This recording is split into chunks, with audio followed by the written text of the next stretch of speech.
ಪರಿಶಿಷ್ಟ ಜಾತಿಯ ಒಳ ಮೀಸಲಾತಿಯಲ್ಲಿ ಬಲಗೈ ಸಮುದಾಯಕ್ಕೆ ಅನ್ಯಾಯವಾಗಿದೆ ಎಂದು ಆರೋಪಿಸಿ ಇಲ್ಲಿನ ಬಸವೇಶ್ವರ ವೃತ್ತದಲ್ಲಿ ಬುಧವಾರ ಬಲಗೈ ಸಮುದಾಯದವರು ರಸ್ತೆ ತಡೆ ನಡೆಸಿ ಪ್ರತಿಭಟನೆ ನಡೆಸಿ ಉಪತಹಸೀಲ್ದಾರ್ ಶಕೀಲಾ ಬಾನು ಅವರಿಗೆ ಮನವಿ ಸಲ್ಲಿಸಿದರು.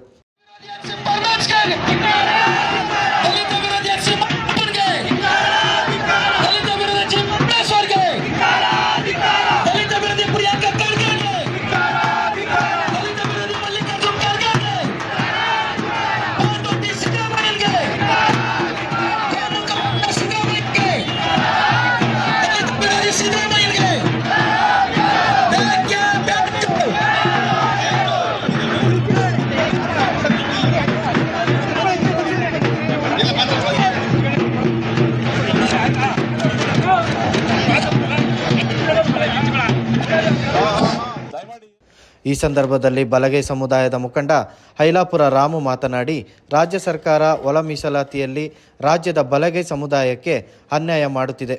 ಯಾವುದೇ ಕಾರಣಕ್ಕೂ ನಾಗಮೋಹನ್ ದಾಸ್ ಕೊಟ್ಟಿರುವ ಒಳ ಮೀಸಲಾತಿ ವರದಿಯನ್ನು ಜಾರಿಗೆ ತರಬಾರದು. ಇಲ್ಲಿ ಪ್ರವರ್ಗ ABC ಎಂದು ವಿಂಗಡಿಸಿ ಬಲಗೈ ಸಮುದಾಯವನ್ನು ಕಡೆಗಣಿಸಲಾಗಿದೆ ಎಂದು, ಇದರಿಂದ ಬಲಗೈ ಸಮುದಾಯದ ವಿದ್ಯಾವಂತ ಮಕ್ಕಳಿಗೆ ಅನ್ಯಾಯವಾಗಲಿದೆ. ನಾಗಮೋಹನ್ ದಾಸ್ ವರದಿಯನ್ನು ಕೈಬಿಟ್ಟು ಸಮುದಾಯಕ್ಕೆ ನ್ಯಾಯ ಒದಗಿಸಿ ಕೊಡಬೇಕು. ಇಲ್ಲದಿದ್ದಲ್ಲಿ ರಾಜ್ಯಾದ್ಯಂತ ಉಗ್ರವಾದ ಹೋರಾಟವನ್ನು ಮಾಡಬೇಕಾಗುತ್ತದೆ ಎಂದು ಎಚ್ಚರಿಸಿದರು.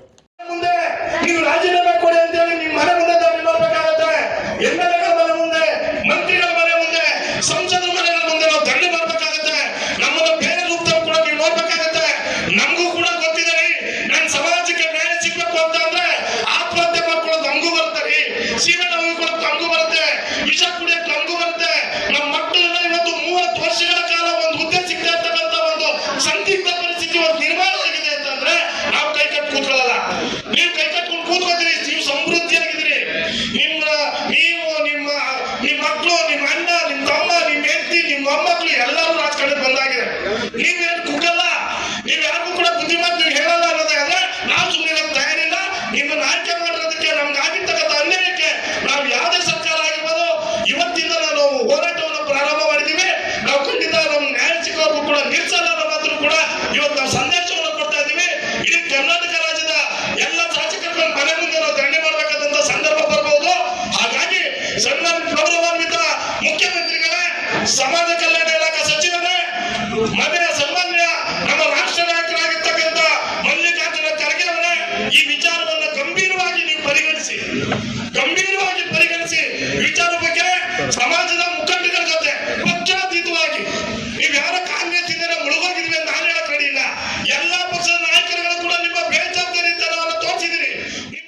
ದಲಿತ ಮುಖಂಡ ಬೆಣಗಲ್ ಧನರಾಜ್ ಮಾತನಾಡಿ, ನಾಗಮೋಹನ್ ದಾಸ್ ಅವರು ಸರ್ಕಾರಕ್ಕೆ ಏಕಪಕ್ಷೀಯವಾಗಿ ವರದಿ ಕೊಟ್ಟಿರುವುದೇ ಇದಕ್ಕೆಲ್ಲ ಕಾರಣ. ಸರ್ಕಾರ ಒಡೆದಾಳುವ ನೀತಿ ಅನುಸರಿಸುತ್ತಿದೆ ಎನ್ನುವುದು ಸ್ಪಷ್ಟವಾಗಿ ಕಾಣುತ್ತಿದೆ. ಮಕ್ಕಳ ಮುಂದಿನ ಭವಿಷ್ಯದ ದೃಷ್ಟಿಯಿಂದ ವರದಿಯನ್ನು ಜಾರಿಗೆ ತಾರದೆ ಬಲಗೈ ಸಮಾಜಕ್ಕೆ ನ್ಯಾಯ ಕೊಡಿಸಬೇಕು ಎಂದು ಒತ್ತಾಯಿಸಿದರು. ಕರೆಗೆ ಹೋಗಿಕೊಟ್ಟಿದ್ರು ಸಮುದಾಯಕ್ಕೆ. ಈ ಕಾರ್ಯಕ್ರಮಕ್ಕೆ ಬಂದು ನಮ್ಮ ಪ್ರತಿಭಟನೆಗೆ ಭಾಗವಹಿಸಿ ಈ ಪ್ರತಿಭಟನೆಯನ್ನ ಯಶಸ್ವಿಗೊಳಿಸಿದ್ದಕ್ಕೆ ತಮಗೆ ಮೊದಲನೇದಾಗಿ ಧನ್ಯವಾದ ಹೇಳ್ತೀನಿ. ಯಾಕೆಂದ್ರೆ ಇವತ್ತು ಸ್ವಾಭಿಮಾನಕ್ಕೆ ಬಾಬಾ ಸಾಹೇಬರು ಏನು ನಾನು ಸ್ವಾಭಿಮಾನಿಯಾಗಿ ಬರ್ತಿದ್ದೆ ಅಂತ ಹೇಳಿದ್ರು. ಆ ಸ್ವಾಭಿಮಾನ ಇವತ್ತು ಎತ್ತು ಕಾಣಿಸ್ತಾ ಇದೆ ನಮ್ಮ ಸಮಾಜದಲ್ಲಿ. ಕಾರಣ ಇಷ್ಟೇ, ನಮ್ಗಾಗಿರೋ ಅನ್ಯಾಯನ ಖಂಡಿಸ್ಲಿಕ್ಕೆ ಎಲ್ಲರೂ ಇವತ್ತು ಪ್ರತಿಭಟನೆಗೆ ಹೋಗ್ಲೇಬೇಕು. ನಮ್ಮ ಸಮುದಾಯದ ನಾಯಕರುಗಳೆಲ್ಲ ನಮ್ಮ ಹಳ್ಳಿಗೆ ಬಂದಿದ್ದಾರೆ, ನಮ್ಮ ಮನೆಗಳಿಗೆ ಬಂದಿದ್ದಾರೆ.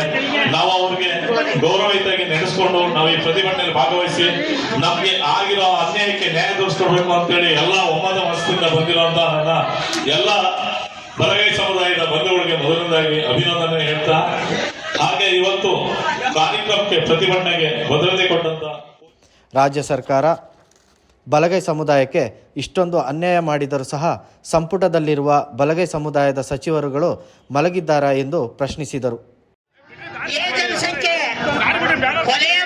ಹೊಲೆಯ ಸಂಬಂಧಿತ ಜಾತಿಗಳು ಪ್ರವರ್ಗ ಬರಲಿಕ್ಕೆ ಪ್ರಮುಖವಾದ ಕಾರಣ ನಾವುಗಳು ಕಾರಣ ಏನಪ್ಪಾ ಅಂತ ಹೇಳಿದ್ರೆ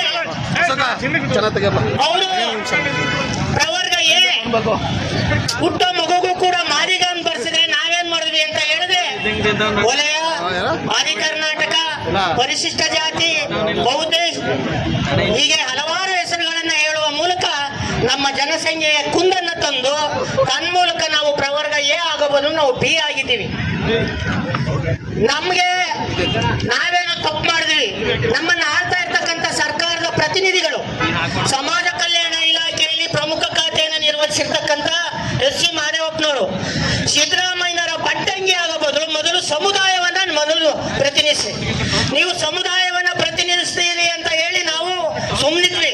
ನೀವು ಸಮುದಾಯದ ಪರವಾಗಿ ಮಾಡಿರ್ತಕ್ಕಂಥದ ಘೋರ ಅನ್ಯಾಯವನ್ನ ನಾವು ಪ್ರತಿಭಟಿಸಬೇಕಾಗಿದೆ. ನೀವು ಏನು ಸಾಮಾನ್ಯ ಹುದ್ದೆಯಲ್ಲಿಲ್ಲ, ಸಮಾಜ ಕಲ್ಯಾಣ ಇಲಾಖೆ ಪ್ರಮುಖವಾದಂತ ಇಲಾಖೆ, ನಮ್ಮ ಸಮುದಾಯವನ್ನ ಗುರುತಿಸ್ತಕ್ಕಂಥ ಇಲಾಖೆ. ಮಾದೇವಪ್ಪನವ್ರು ಇರ್ಬಹುದು, ಪ್ರಿಯಾಂಕಾ ಖರ್ಗೆ ಅವರು ಇರ್ಬಹುದು, ಪರಮೇಶ್ವರ್ ಇರ್ಬಹುದು, ನೀವೆಲ್ಲರೂ ಕೂಡ ಈ ಒಳ ಮೀಸಲಾತಿಯಲ್ಲಿ ಆಗಿರ್ತಕ್ಕಂಥ ಎಡವಟ್ಟನ್ನ ನೋಡ್ಕೊಂಡು ಸುಮ್ಮನಿದ್ದೀರಲ್ಲ, ಯಾಕೆ? ಸಮುದಾಯ ನಿಮಗೆ ಬೇಕಾಗಿಲ್ವೇ?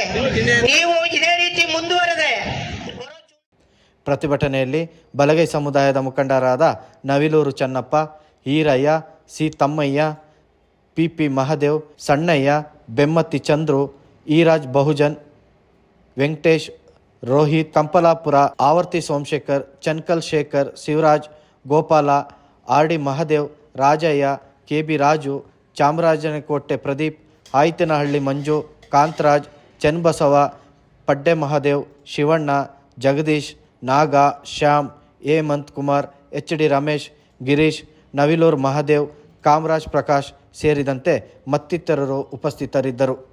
ಇತಿಹಾಸ ಬರೀತಕ್ಕಂಥ ಒಂದು ದಿನ. ಕಾರಣ ಏನು ಅಂದ್ರೆ, ನಾವೆಲ್ಲ ಕಾಂಗ್ರೆಸ್ ಇದ್ರೂ ಸಮೇತ ಕಾಂಗ್ರೆಸ್ ಸರ್ಕಾರ ಬರಬೇಕು ಅಂತಕ್ಕಂಥ ಅಭಿಪ್ರಾಯ ಇಟ್ಕೊಂಡು ಸುಮಾರು ಕರ್ನಾಟಕದಲ್ಲಿ ಸಿದ್ದರಾಮಯ್ಯನವರ ಬಹಳ ನಂಬಿಕೊಂಡು ಅಹಿಂದನ ಕಟ್ಟಿದ್ದಾರೆ, ಈ ಸಮಾಜನ ಉದ್ಧಾರ ಮಾಡ್ತಾರೆ, ನಾವು ಸಂವಿಧಾನವನ್ನ ಗೌರವಿಸ್ತೀವಿ, ಸಂವಿಧಾನವನ್ನ ಕಾಪಾಡ್ತೀವಿ ಅಂತ ಹೇಳಿ ಎಲ್ಲರಿಗೂ ಒಂದು ಸುಳ್ಳು ಭರವಸೆಗಳನ್ನ ಕೊಟ್ಟು ನೀರು ಸುಮಾರು ಕರ್ನಾಟಕದಲ್ಲಿ 136 ಸ್ಥಾನಗಳನ್ನ ಗೆದ್ದಿ ನೀವು ಮುಖ್ಯಮಂತ್ರಿ ಆಗಿದ್ದೀರಿ. ಮುಖ್ಯಮಂತ್ರಿ ಆದ್ರಿ ಸರಿ, ನಮಗೆ ಸಂತೋಷದ ವಿಚಾರ. ನಾವು ನಮ್ಮ ತಾಲೂಕಿನಿಂದ ನಮ್ದೇ ಆದಂತ ಒಬ್ಬ ಶಾಸಕರನ್ನ 20,000 ಮತಗಳ ಅಂತರದಿಂದ ಗೆಲ್ಸ್ ಕಳಿಸಿದೀವಿ. ಇದು ನಿಮ್ಗೆ ಗೌರವ ಇರಲಿ. ಆದ್ರೆ ಇವತ್ತು ನೀವು ಸಂವಿಧಾನನ ಮಾಡ್ತಿದ್ದೀರಿ, ಬಲಗೈ ಜನನ ಮಾಡ್ತಿದ್ದೀರಿ, ಸಮಾಜನ ಮಾಡ್ತಿದ್ದೀರಿ, ಅಹಿಂದ ಕಟ್ಟಿದ್ರಿ. ಏನಂತ ಕಟ್ಟಿದ್ರಿ ನೀವು? ಇವತ್ತು ಏನ್ ಮಾಡಿದಿರಿ? ಹೌದು, ಜನಗಣತಿ ಮಾಡಿದ್ರಲ್ಲ, ಜನತಗಣತಿಯಲ್ಲಿ ವ್ಯತ್ಯಾಸ ಆಗಿದೆ. ಇಡೀ ಕರ್ನಾಟಕದಲ್ಲಿ ಬಲಗೈ ಜನಾಂಗ ಮುಂದಿದ್ದಾರೆ, ಇಡೀ ಕರ್ನಾಟಕದಲ್ಲಿ ಬಲಗೈ ಜನಾಂಗ ಮುಂದಿದ್ದಾರೆ.